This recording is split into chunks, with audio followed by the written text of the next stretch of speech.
பௌர்ணமி ஆனாலே பைத்தியம் பிடிச்சிரும் அப்படிங்கிற வார்த்தை வந்து முன்னைய காலத்துலேருந்தே யூஸ் பண்ணிகிட்டு இருந்திருக்காங்க.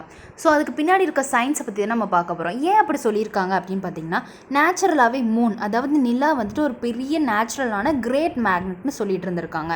இதுக்கு ஒரு அட்ராக்டிவ் ஃபோர்ஸ் இருந்திருக்காமா.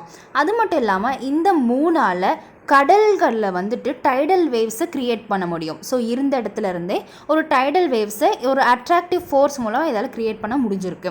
ஸோ நம்ம ஹியூமன் பாடி எடுத்துக்கோங்க. நம்ம ஹியூமன் பாடியில் 70% தண்ணி, அதாவது லிக்விட் பார்ட்ஸாக தான் இருந்திருக்கு. ஸோ இந்த லிக்விட்ஸ்லேருந்து பிளட், இந்த மாதிரி பிளட், லிம்ஸ், இந்த மாதிரி நிறைய லிக்விடாக போயிட்டுருக்கு இல்லையா நம்ம உடம்புல. ஸோ அதையும் இந்த மூணால் இன்ஃப்ளூயன்ஸ் பண்ண முடியும்னு சொல்கிறாங்க.